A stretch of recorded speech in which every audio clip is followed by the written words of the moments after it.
tiempo hermoso de alabanza, de cantar, de adorar al Señor.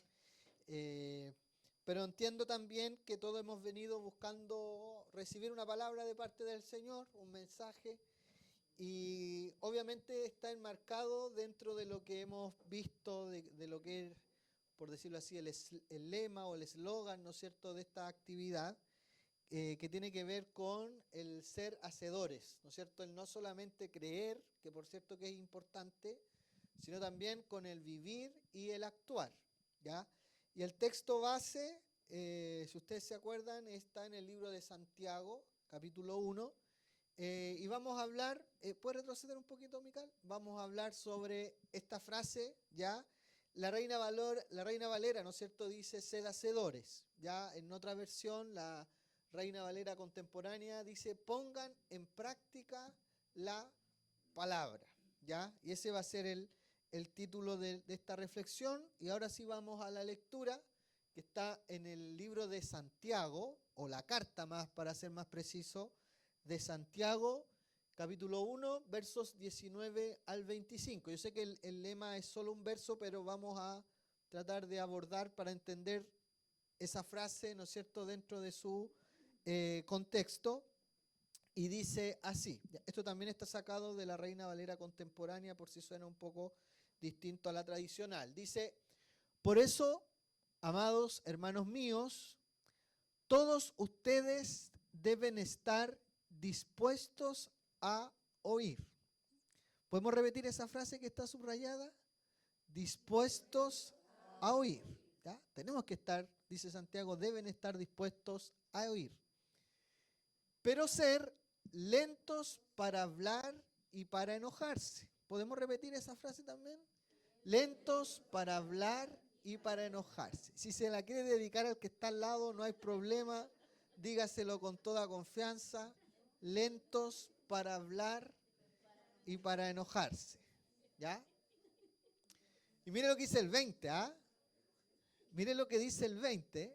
Porque quien se enoja no promueve la justicia de Dios. ¿Ya? Así que despójense de toda impureza y de tanta maldad y reciban con mansedumbre la palabra sembrada que tiene el poder de salvarlos.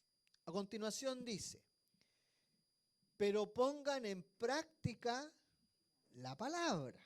¿Repetimos eso de nuevo? Pero pongan en práctica la palabra y no se limiten solo a oírla, pues se estarán engañando ustedes mismos. El que oye la palabra pero no la pone en práctica es como el que se mira a sí mismo en un espejo, se ve a sí mismo, pero en cuanto se va, se olvida de cómo es. En cambio, el que fija la mirada en la ley perfecta, que es la ley de la libertad, y no se aparta de ella, ni se contenta solo con oírla y olvidarla, sino que la practica, será dichoso en todo lo que haga. ¿Repetimos esa frase también? Dichoso en todo lo que haga. ¿Ya? Esas son palabras, ¿no es cierto?, que aparecen justamente en esta carta que acabamos de leer de Santiago. ¿Ya? Muy breve, no me quiero detener tanto en detalles que son importantes, pero tal vez para lo que vamos a tratar no tanto, pero Santiago es una carta o lleva el nombre de su autor. ¿Cierto? Que el autor de esta carta en este caso es Santiago, ¿ya? Dicen los entendidos que en el original no dice Santiago, sino que dice Jacobo, ¿ya? O Jacob, que sería como un derivado de Jacob, y que la palabra Santiago viene del latín, que sería San Jacob, o San Jacobo, San Jacob, dicen otros, y por eso derivó como en Santiago, al castellanizarse derivó como en esta idea de Santiago, ¿ya? Pero en realidad el autor parece ser que su nombre original era Jacobo. En la Biblia hay varios Jacobos, sobre todo en el Nuevo Testamento. Hay dos por lo menos que eran discípulos de Jesús, ¿ya? Y hay un tercero que era hermano de Jesús, ¿ya? Cuando decimos hermano, nos referimos a un hermano literal, un hermano de sangre, digámoslo así, de Jesucristo. Lo más probable es que este último, el hermano del Señor Jesús, haya sido el autor de esta carta, ¿ya? Por varias razones que tal vez en otro momento podemos discutir con más tiempo, ¿ya? Pero prácticamente hay un consenso, un acuerdo en que probablemente este último Santiago, hermano de Jesús, fue el que escribió esta carta. Una carta que además va dirigida, si usted lee después los primeros versículos, no va dirigida a una iglesia en particular, como las de Pablo, que le escribía a Corinto, a Tesalónica, sino que él habla a las 12 tribus que están en la dispersión, ¿ya? Probablemente con esa frase un poco metafórica se refiere a cristianos judíos que por diversas razones han tenido que salir de Jerusalén, probablemente a causa de persecuciones, de problemas, y que están dispersos por distintos lugares, y a ellos va dirigido justamente esta carta. Obviamente nosotros que la leemos hoy día, entendemos que también hay cosas que dicen allí, por no decir todo, que también nos sirve, ¿ya? Nosotros tal vez no somos judíos convertidos al cristianismo, judíos tal vez, pero judíos no, ¿ya? No digo todos, ¿ya? Como dicen por ahí, al que le caiga que se ponga ¿ya? Pero igual, ¿ya? Pero igual somos parte del pueblo de Dios. ¿Amén? Ese es un chistecito como para... Ya que los veo muy serios, entonces como para ir distender un poco el ambiente. Y esta es una carta muy particular.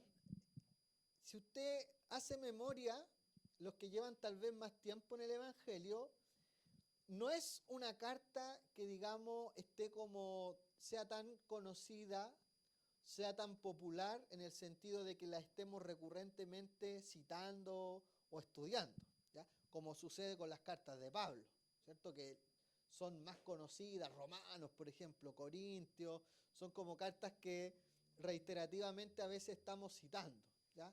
Santiago no es como, no quiero decir que es como un pariente pobre, pero es como una carta un poco relegada ya por distintas razones, probablemente porque quien escribe, Santiago, ¿no es cierto?, tiene algunas frases que son bien fuertes en alguna medida, ¿ya? Uno de los capítulos, por ejemplo, que más conocido es cuando habla de la lengua. ¿Lo ha escuchado usted el capítulo de la lengua? ¿No es cierto? Y ahí Santiago es como bien categórico. Hermanos míos, de una misma agua no puede salir, o sea, bien digo, de una misma fuente no puede salir agua dulce y agua salada, que en el fondo es decir, de una misma lengua no puede salir bendición y maldición a la vez. No podemos estar aquí, ¿no es cierto?, como cantamos recién, santo, santo, y después afuera con nuestra lengua diciendo otras cosas, insultando y cosas por el estilo, ¿ya? Santiago es bien duro, por ejemplo, con los ricos. Hay unos pasajes en Santiago que son muy duros con la gente que es rica en dinero, en plata, ¿ya? Incluso hacia la misma iglesia le hace algunas críticas en ese sentido, cuando les dice, oye, ustedes cuando llega alguien pudiente, como decimos hoy día, lo tratan pero súper bien, lo sientan adelante, le traen cafecito, sándwich, galletita, pero cuando llega alguien más humilde, más vulnerable, como se dice hoy día, como que lo dejan allá relegado al último. No digo que el Martín sea uno de ellos, pero allá como relegado al último y como que nadie lo toma en cuenta. Y él les dice, oye, eso no puede suceder en la iglesia porque en el fondo están discriminando entre ricos y pobres al final, ¿ya? Entonces, la carta de Santiago tiene como estos pasajes que yo digo que son como un poco incómodos porque de alguna manera nos reflejan también en cierta medida a veces. A veces uno, como dijo el Chapulín era, ¿no?, que decía sin querer queriendo, ¿ya? Nosotros a veces sin querer queriendo, el Chavo, ¿ya? A veces sin querer queriendo, caemos a veces en estas mismas como actos un poco segregadores, ¿ya? Miramos cómo viene vestido, así como que cumple o no cumple el perfil. Entonces Santiago dice, eso no debe ocurrir, ¿ya? Y hay otro que es bien complejo también, que cuando él dice que la fe sin obras es una fe que está muerta. O sea, Santiago es bien categórico, ¿ya? O sea, yo no puedes decir a mí que tienes fe si tus obras no hablan bien de ti, en el fondo. Eso es lo que está él planteando.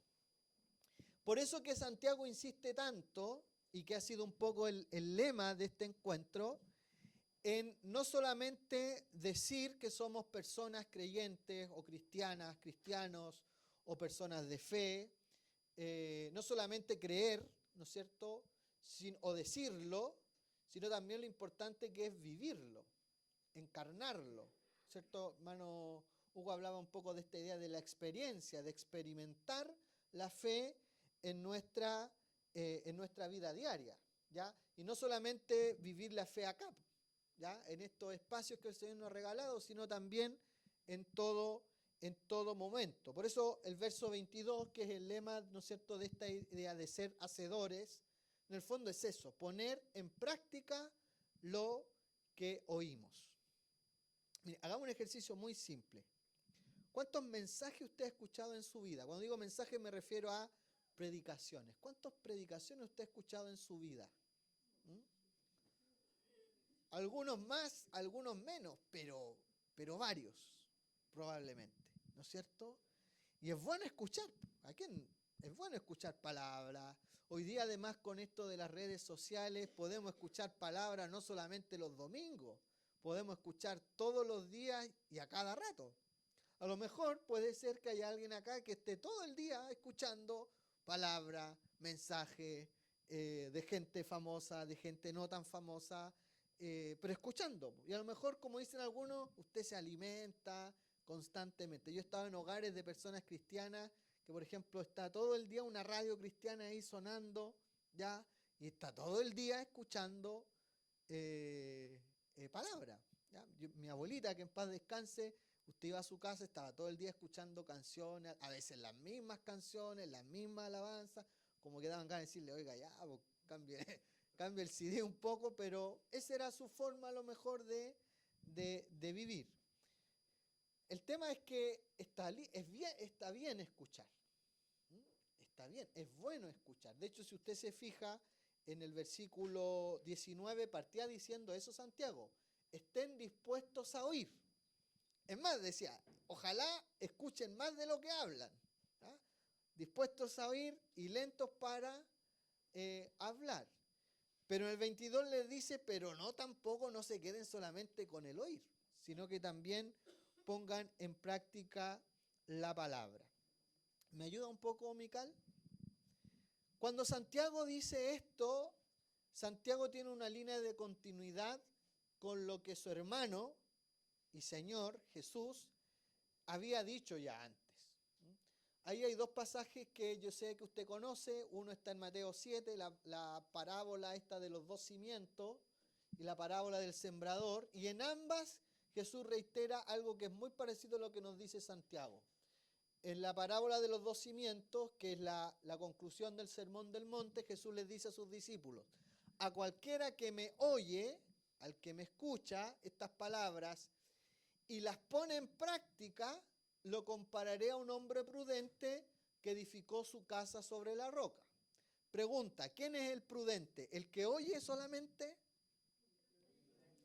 Que las pone en práctica. De hecho, luego dice, y el que oye mis palabras pero no las pone en práctica, lo compararé al hombre insensato que construyó su casa, su edificio sobre la arena. O sea, es importante oír, sí, pero si eso no va, no tiene una consecuencia en la práctica, finalmente vamos a ser imprudentes, vamos a ser insensatos, ¿ya?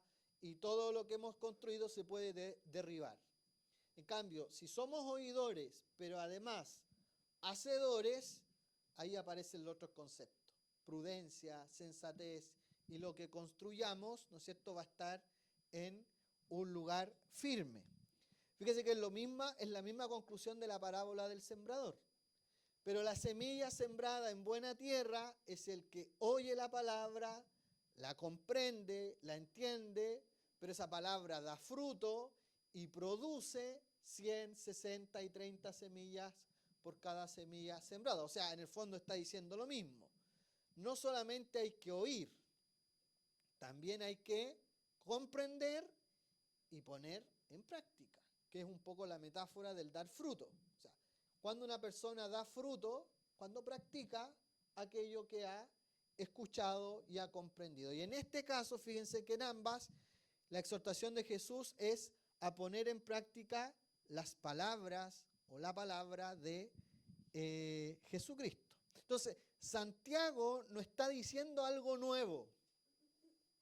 Santiago está diciendo algo que ya Jesús, su hermano, había dicho antes. Es decir, pónganme atención, escuchen bien, pero no solamente escuchen, sino que también hagan, ¿ya? Hagan lo que ustedes están recibiendo. Entonces, podríamos preguntarnos la misma pregunta anterior. ¿Cuántos mensajes usted ha escuchado en su vida? Montones. ¿Cuántos ha practicado? Esa es la gran pregunta. ¿Cuántos ha puesto por obra? Porque una cosa es escuchar, ¿cierto? Escuchar, alimentarse, dicen algunos, ¿no es cierto?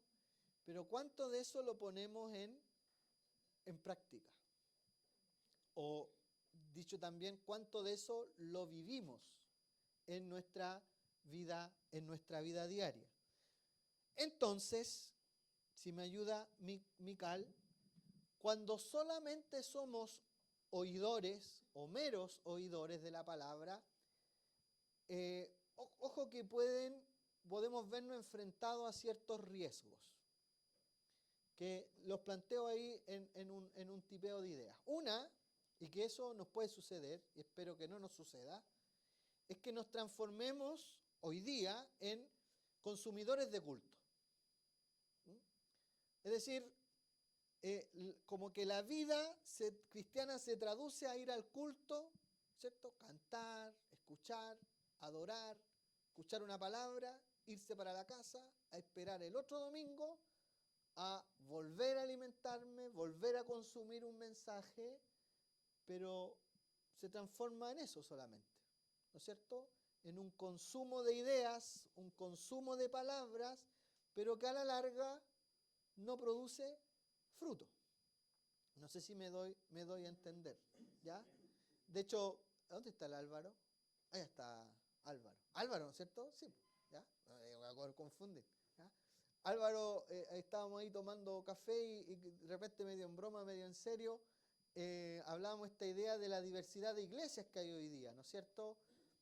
Y usted puede hoy día ir a cualquier iglesia, nada se lo impide, decíamos recién las redes sociales, y usted puede escuchar 20.000, 30.000, 40.000 palabras distintas, en distintos formatos, con distintos enfoques, ¿ya? Etcétera. La pregunta es, ¿qué hacemos con esa palabra que recibimos? Pasa también a veces en los seminarios bíblicos, por experiencia se lo digo. Gente que estudia la palabra, pero usted pregunta, ¿y por qué quiere estudiar? Para conocer más. Ya, pero ¿solo para conocer? Porque ¿de qué sirve solo conocer? La idea es no solamente conocer, sino con eso que yo conozco, recibo, hacer algo, ¿no es cierto? No sé si me estoy explicando. Entonces, cuidado con transformarnos solamente en consumidores de culto, porque eso da origen a veces a otras cosas, ¿ya? Que finalmente después es como las comidas, ¿no es cierto? No me gustó tanto hoy día la comida, como que le faltó sal, le faltó azúcar, le faltó zanahoria, pimentón, no sé. Y a veces cuando nos volvemos consumidores de culto ocurre lo mismo. No me gustó tanto hoy día el culto. Ojalá que el domingo esté mejor. Pensamos que eso es la vida cristiana. ¿Me da a entender? No me gustó tanto, como que el momento de la ofrenda faltó algo. la canción que cambiaron, estaba mejor la otra, ¿ya? Como que el hermano que predicó, estuvo más o menos, la otra vez estuvo mejor. Entonces, al final, ¿no es cierto?, nos transformamos como en degustadores. Estas personas que van a degustar, sí, prefiero la otra. Entonces, consumir palabra es bueno consumir palabra, pero si solo se transforma en eso, no estamos haciendo un daño a nosotros mismos. Porque Jesús nos dice, hoy Jesús no estaba contento cuando la gente le decía, me gustó tu palabra, Jesús, voy a venir el próximo domingo a escucharla.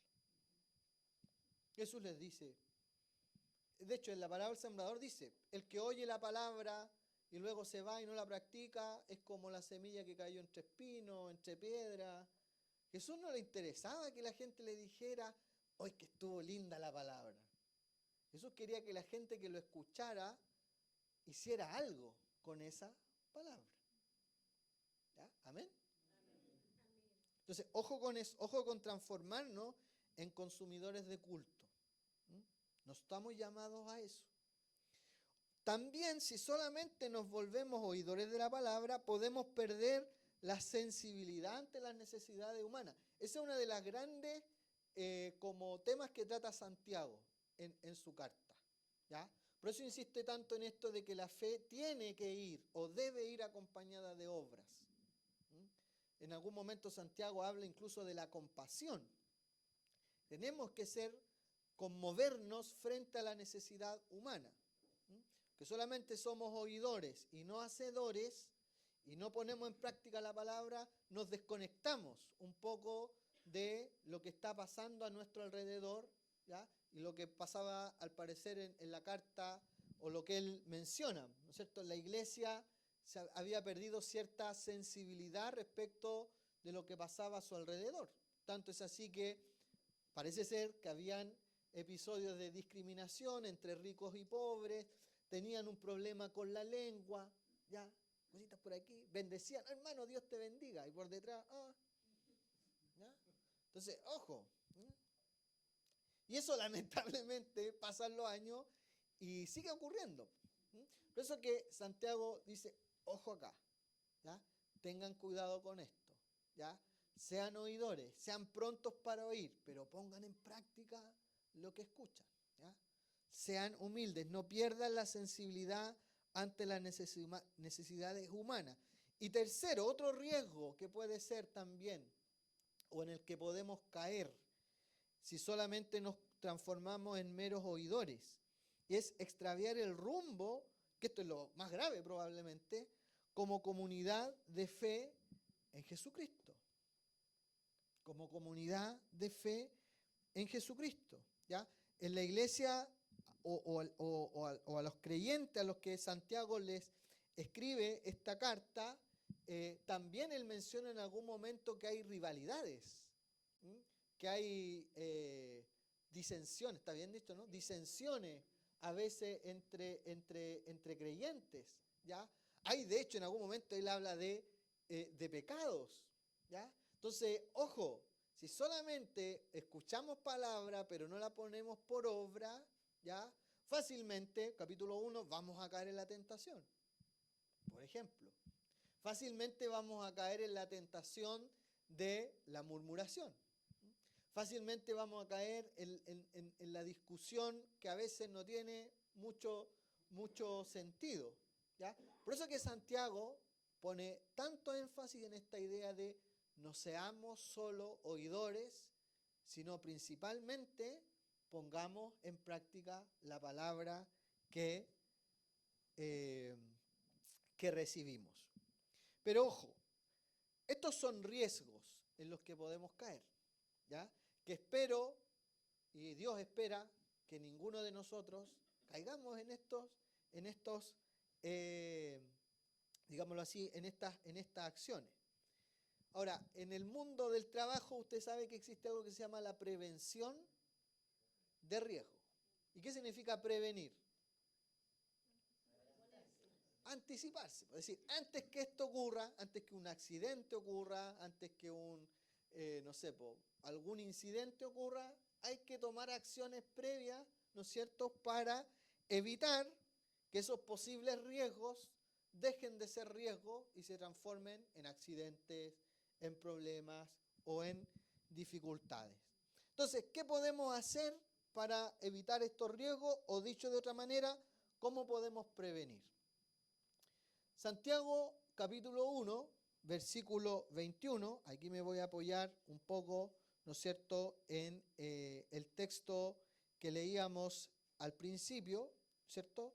Santiago capítulo 1, versículo 21, dice Santiago: despójense de toda impureza y de tanta maldad, y reciban con mansedumbre. Otra versión dice con humildad la palabra sembrada que tiene el poder de salvarlos. Entonces, fíjense que acá el énfasis está puesto en la actitud con la que recibimos la palabra. Aceptar la palabra con humildad puede ser una primera acción para prevenir que lo que veíamos anteriormente ocurra en nosotros. Aceptar la palabra, escuchar la palabra, recibir la palabra con una actitud correcta, que aquí pone énfasis en la humildad. La humildad, la sencillez, ¿no es cierto? Que en el fondo, a mi entender, tiene que ver con estar receptivos a lo que vamos a escuchar, ¿ya?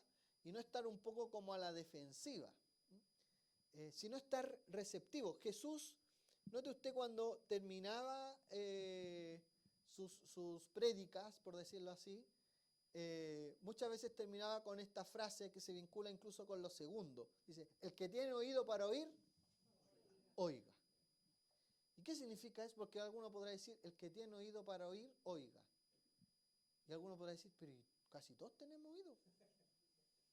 Puede que haya uno, dos, tres, un par que a lo mejor por razones de la biología, de la naturaleza, no tenga oído o haya perdido la audición, ¿no es cierto?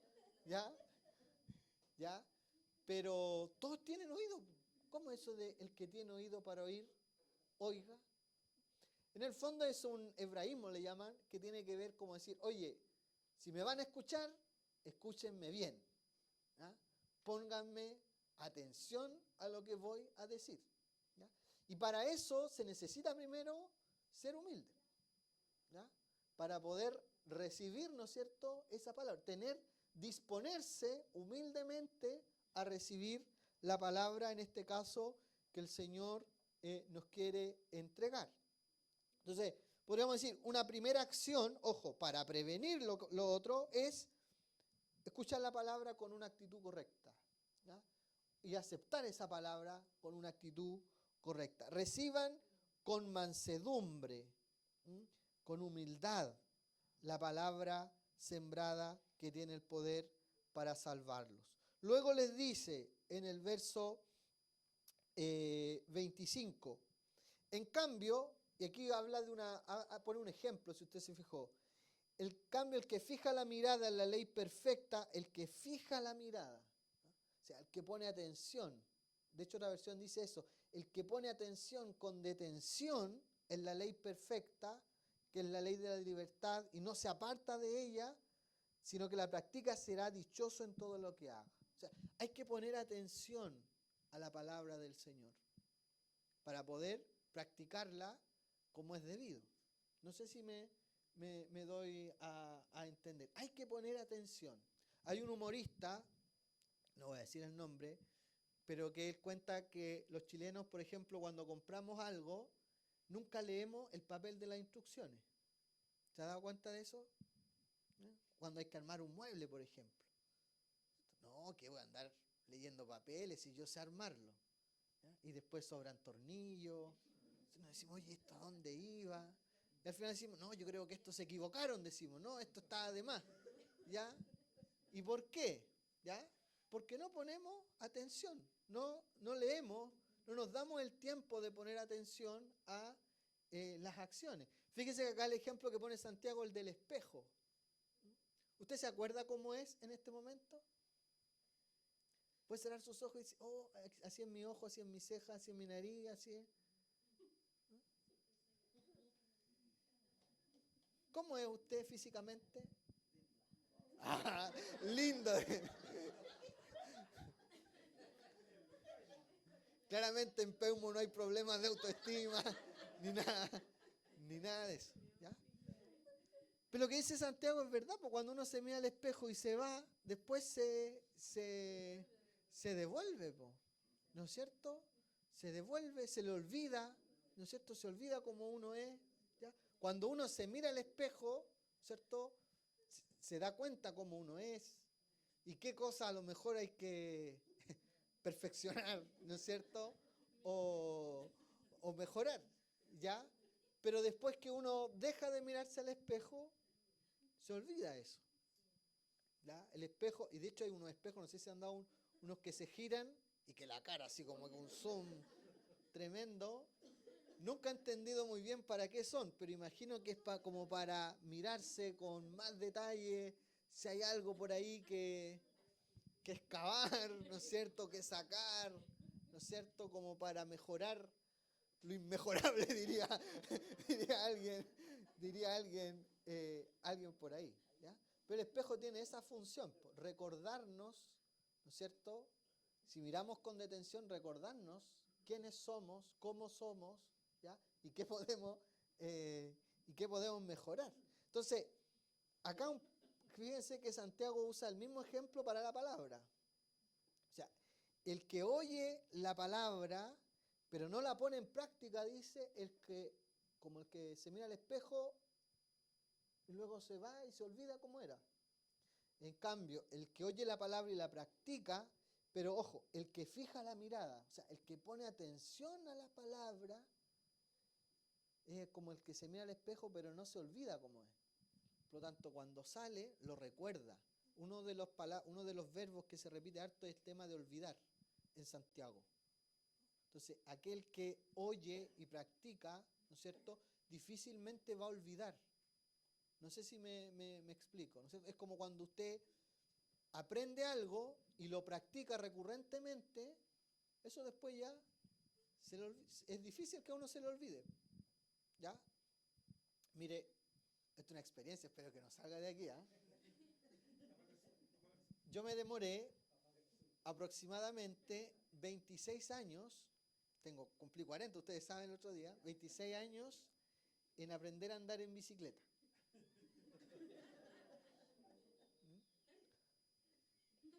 No tengo, hoy día ya, me da lo mismo decirlo, ¿ya? Pero me demoré más o menos 26 años en aprender. Una, porque no me motivaba tanto, ¿ya? Y porque en algún momento pensé, no, como dijo el hermano Hugo hace un rato atrás con el tema de la música, no, esto ya no era para mí, tengo 2 pies, 2 piernas, puedo caminar, ¿ya?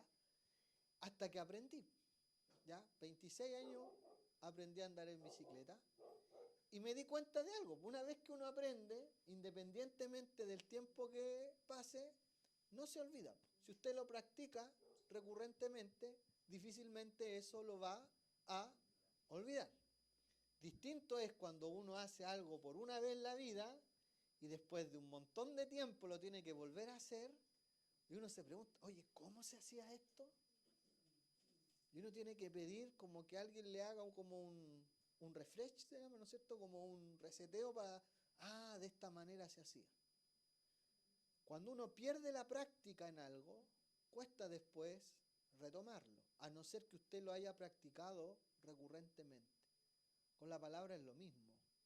Cuando solamente somos oidores de la palabra, pero nos olvidamos de practicarla, rápidamente vamos a olvidar esa palabra.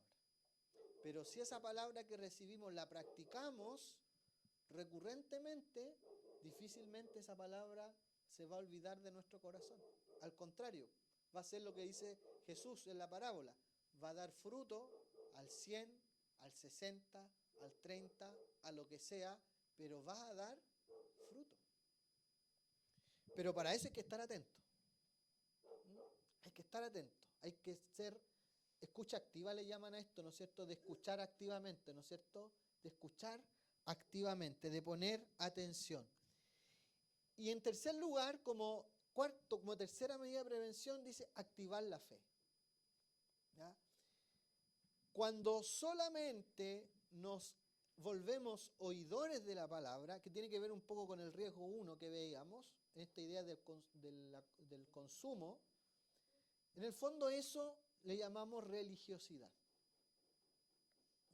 Cuando solamente somos oidores de la palabra, el riesgo al transformarnos en solamente consumidores es que caemos fácilmente en la religiosidad. Y el cristianismo, la fe en Cristo, lejos de transformarse en una experiencia de vida, se transforma más bien en lo que muchos temen, en una religión más. Y note usted que justamente a veces esa es la gran crítica que nos hace el mundo, que somos religiosos. Yo les comenté, no sé si se acuerdan la otra vez, cuando estábamos creo que acá en Cancha Rayada, que vivíamos en Chimbarongo, un día domingo, pleno verano, me subo a la micro con terno y corbata. 10 de la mañana, ya habían como 40 grados, me acuerdo esa vez. Y me subo a la micro y realmente como que sentí que de esos 40 ojos que había en la micro, los 40 se fijaron en mí. Y no para decir, oh, el hermano va a la iglesia, sino para decir, oye, Canuto ese, ¿por qué va así con 40 grados y cosas así? Claro, alguno dirá, pero de alguna manera usted está marcando la diferencia con la vestimenta. Yo no tengo nada en contra de eso.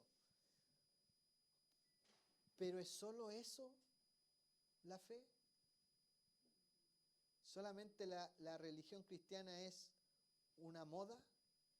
Cuando digo moda me refiero a un tipo de vestimenta, un tipo de peinado, ¿ya? Un tipo de fisonomía ¿cómo se llama? Externa. ¿O la fe tiene que ver con otra cosa, se vive de otra manera? Santiago invita a los hermanos a activar su fe de otra manera. Tanto es así que les dice, la fe pura, la religión, dice capítulo 1, verso 27, la religión pura y sin mancha es esta. Les dice, visitar al huérfano,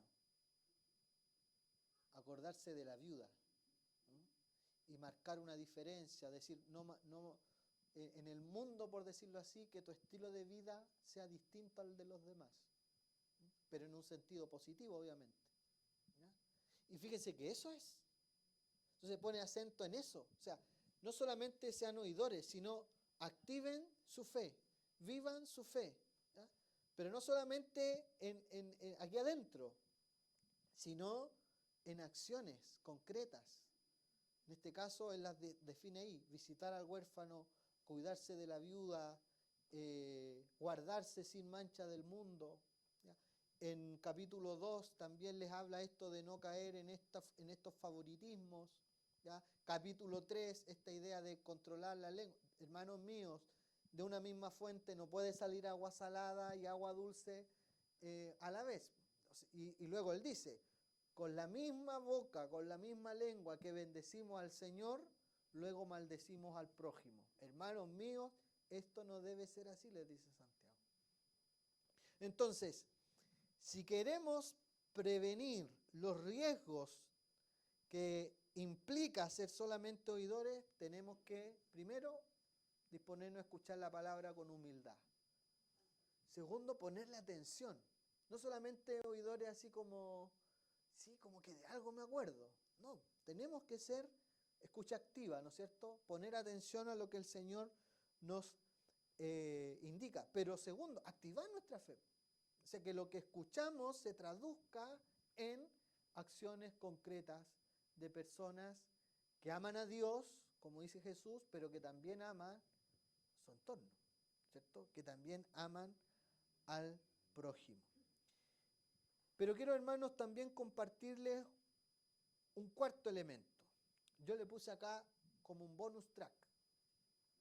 Aparte de esos tres que menciona o que podemos encontrar en Santiago, Pablo también podríamos insertar aquí un cuarto elemento. Fíjese lo que les dice Pablo, en este caso es Pablo, no es Santiago, y que plantea un gran desafío para la iglesia. Cuando Pablo habla sobre la iglesia en Éfeso, o en la carta me refiero de Efesios, habla sobre la iglesia como un cuerpo, como una entidad, como un organismo, ¿ya? Donde todos de alguna manera tenemos un rol, una función. Y dice Pablo en la última parte del verso 16 del capítulo 4, y cada parte, cuando dice cada parte, se refiere a cada miembro de la iglesia, es decir, usted, yo, todos los que estamos acá presentes. Cada parte, al cumplir con su función específica, ayuda a que los demás se desarrollen. Fíjese que aquí Pablo da a entender que cada uno de nosotros en la iglesia, en este espacio que el Señor nos ha regalado, hemos sido puestos para cumplir con una función específica. Porque eso a lo mejor esa es su gran pregunta. Hay gente que a veces va a la iglesia y dice, sí, yo voy, pero voy a escuchar nomás. Como que todavía no descubren cuál es su rol, cuál es su función, ¿ya? Lo que está claro es que cada uno de nosotros tiene una función. Y esto es lo que le quiero compartir para terminar. Usted viene acá no solo para escuchar, estar sentado, recibiendo una linda palabra. El pastor habla esto de la palabra pura, ¿ya? Pero ¿qué va a hacer con esa palabra pura? El Señor no quiere solamente que usted venga acá a esto que está ocurriendo en este momento, ¿no es cierto? Escuchando a una persona hablar. No, el Señor nos ha llamado a ser parte de esta iglesia, a ser parte de esta comunidad, entendiendo que para cada uno de nosotros hay una función. Por eso Dios nos ha dado dones, pero también nos ha dado talentos. Y mis dones, mis talentos, no van a ser los mismos del Alan, ni del Nato, ni del Amical, ni del Álvaro, ni de ninguno de los mejores de los que está acá. Y los suyos no tienen por qué ser igual, ni van a ser igual a los que a lo mejor Dios me ha entregado a mí. Pero ojo, cada uno debe cumplir con lo que Dios nos ha entregado. ¿Por qué? Aquí está la razón. Porque de esta manera ayudamos a que las demás se desarrollen. Es decir, si cada parte cumple su función, ayuda a que la otra parte se pueda desarrollar. Y ese es el sentido de iglesia, de comunidad. Por eso pongo estas imágenes de los engranajes. Cuando un engranaje gira, hace que el otro también gire, y el otro también gira, y así se va cumpliendo la función que cada cual tiene. Y hace, por ejemplo, que un reloj nos pueda indicar la hora. Cada parte, dice Pablo, al cumplir con su función específica, ayuda a que las demás partes se puedan desarrollar. Y fíjense, y entonces todo el cuerpo, aquí Pablo cuando habla de cuerpo se refiere a la iglesia, fíjese lo que dice, crece, ¿qué más? Está sano, ¿y qué más? Y está lleno de amor. O sea, si queremos que CCP crezca, esté sana, o sano, no sé si somos la o el CCP o la CCP, bueno, como sea, ¿ya? La casa, sería casa como la casa. Si queremos que CCP crezca, esté sana y llena de amor, primero cada parte tiene que cumplir su función. ¿Qué pasa si solo una parte cumple su función y las otras no?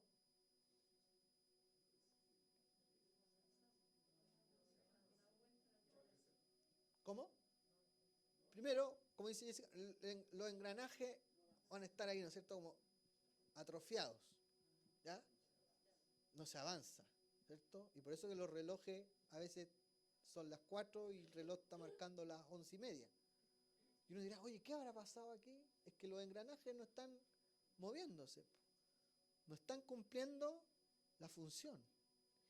Y si seguimos esa lógica acá, si las funciones no funcionan, la iglesia no crece, se enferma y pierde el amor. ¿Se entiende la lógica, no es cierto? Entonces, el Señor, ¿a qué nos llama? A no ser solamente oidores, sino también a cumplir con las funciones.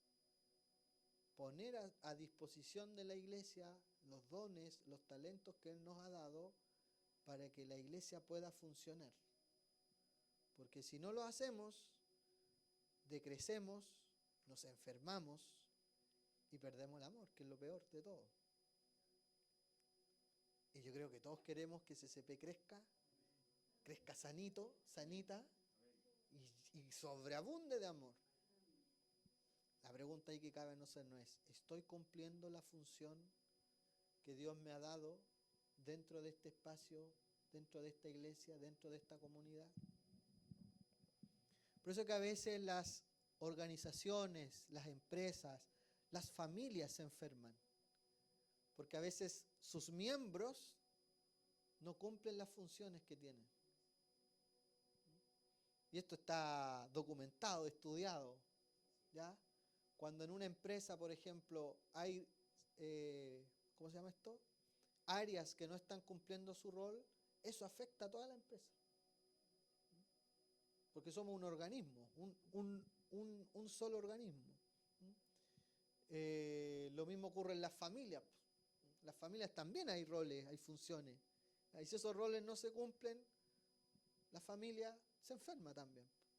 También se enferma en la familia. ¿Ya? Y en la iglesia también ocurre lo mismo. Por eso, hermanos, este tiempo tiene que llevarnos, ¿no es cierto?, a reflexionar sobre nuestros roles dentro de la iglesia, nuestras funciones. No todo es trabajo del pastor, del maestro, del líder de alabanza, ¿no? ¿Cuántos habemos acá? ¿40? ¿Habremos unos 40? ¿50? ¿No es cierto? Y faltan. ¿Ya? ¿Cuál es tu rol? ¿Cuál es tu función dentro de la iglesia? Uno. Segundo, ¿estamos cumpliendo ese rol? ¿Estamos poniendo a disposición de la iglesia ese rol, esa función que el Señor nos ha dado a través de dones, de talentos? Si todavía no lo tiene claro, ¿qué puede suceder? ¿Ya?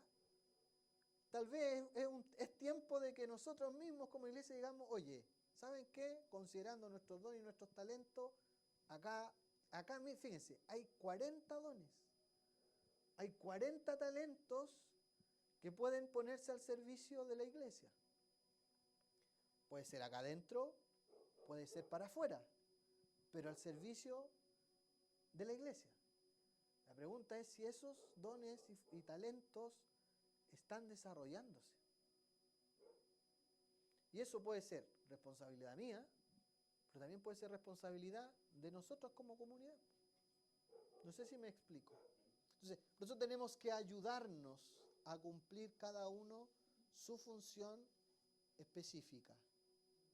Porque todos servimos. No hay nadie que no sirva y que no sea necesario. Todos nos ayudamos a desarrollarnos. Y solo de esta manera vamos a poder crecer. Y crecer sanos. Y llenarnos de amor. Pongámonos de pie.